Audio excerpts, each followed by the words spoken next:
Madame, mademoiselle, monsieur, bienvenue à Métro News. Voici les principaux titres qui seront développés aujourd'hui. Le conseil d'administration de Valérie Canès dénonce énergiquement les actes de pillage et de vandalisme dont a fait l'objet sa succursale du Cap-Haïtien le 23 juillet dernier, peu après les funérailles du président Jovenel Moïse. Le chef de file de Petite-des-Salines, Moïse Jean-Charles, affirme être disposé à participer aux prochaines élections. L'ex-sénateur plaide pour des élections avant la fin de l'année afin d'éviter une longue transition.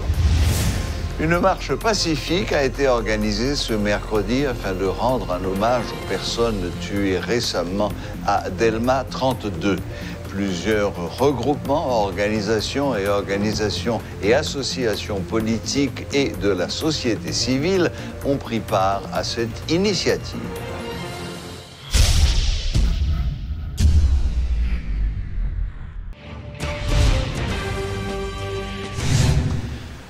Les marges de manœuvre du président Jovenel Moïse étaient très réduites de l'avis du professeur Auguste de Meza.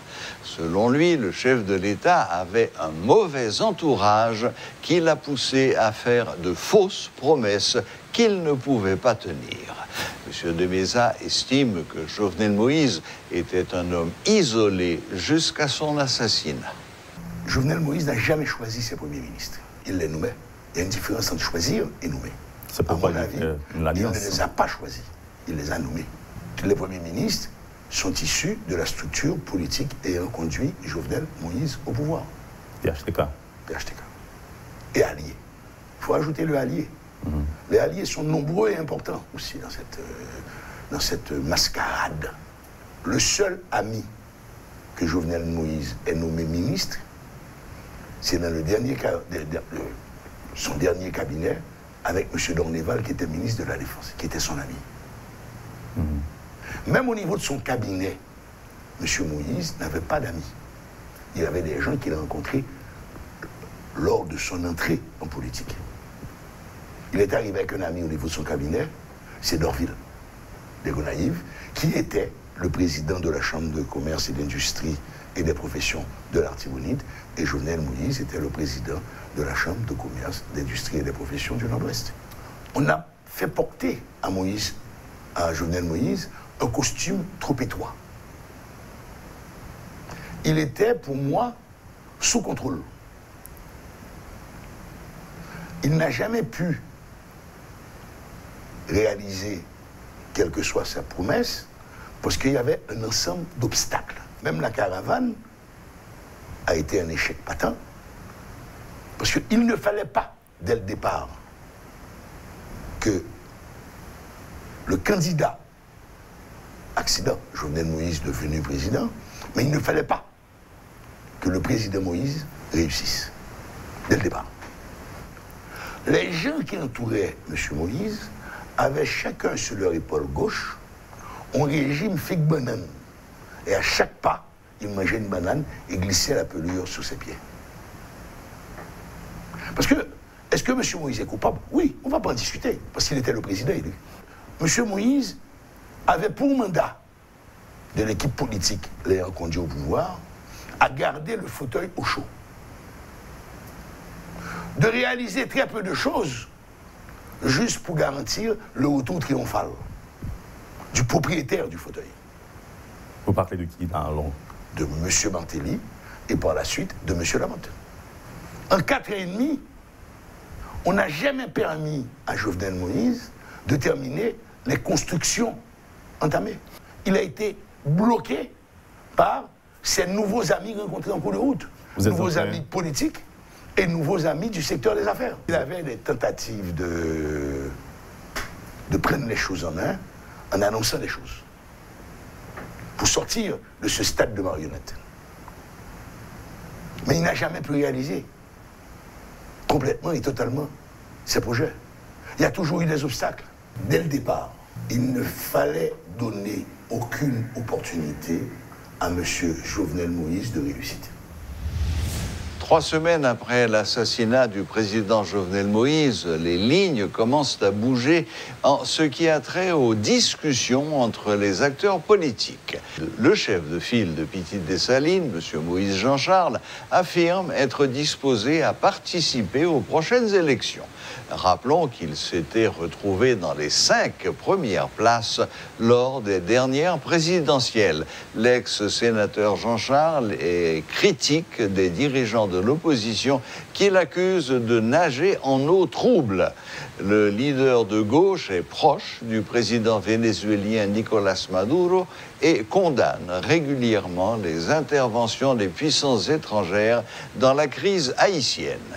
L'ex-sénateur plaide pour des élections avant la fin de l'année afin d'éviter une longue transition, une position qui tranche avec les propositions des leaders de réclamant une transition de 3 ans. M. Jean-Charles se présente en défenseur des couches vulnérables de la population, dénonçant un comportement de prédateur des élites économiques.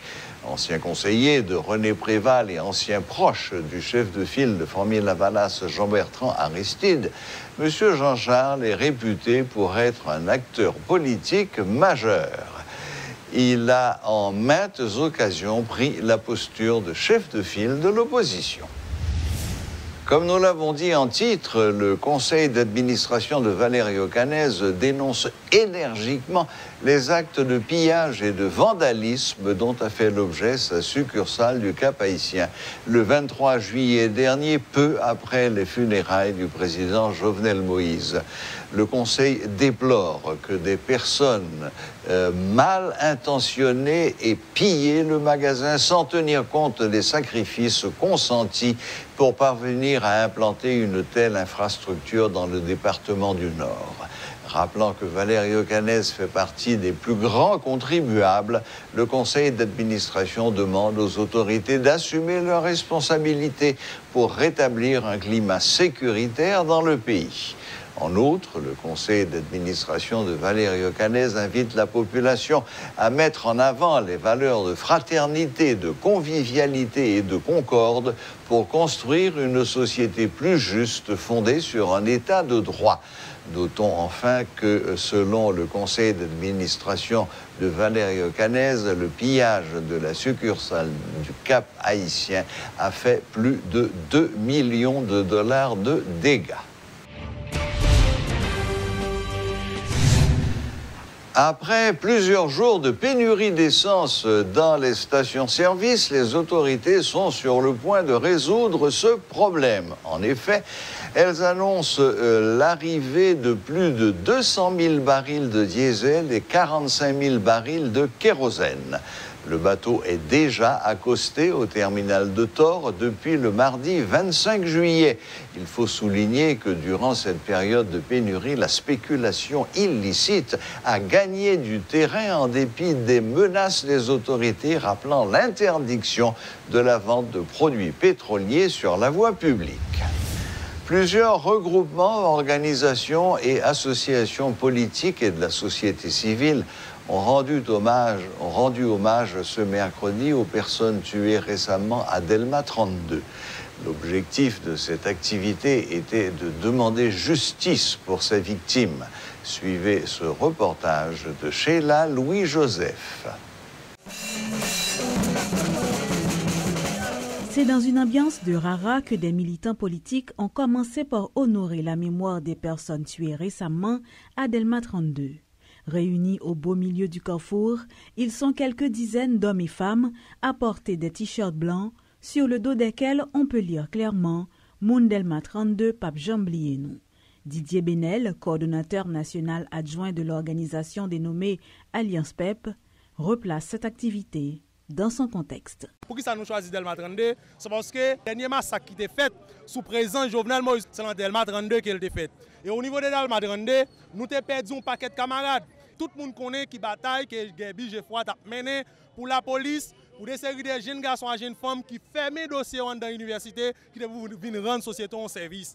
Eh bien, l'État bataille pour les gens qui sont capables de vivre meilleur, eh bien, ils ont assassiné pour ça. Pas oublier que nous avons des petits qui mourent tout qui ont assassiné dans Delma 32 dans le même massacre ça.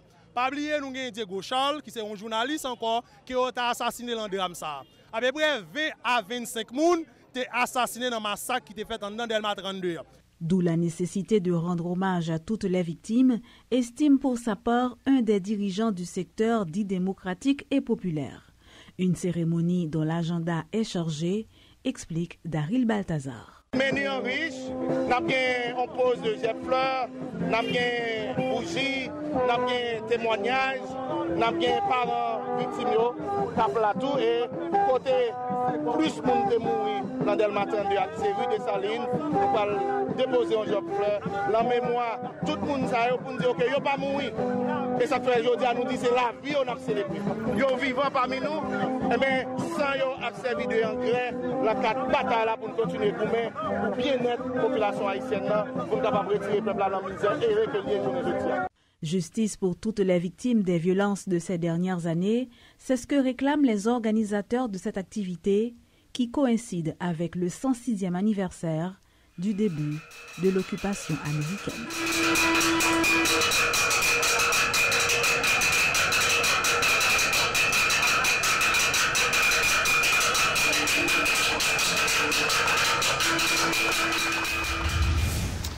Voilà, la boucle est bouclée. Merci de nous rester fidèles et à la prochaine, même heure, même chaîne.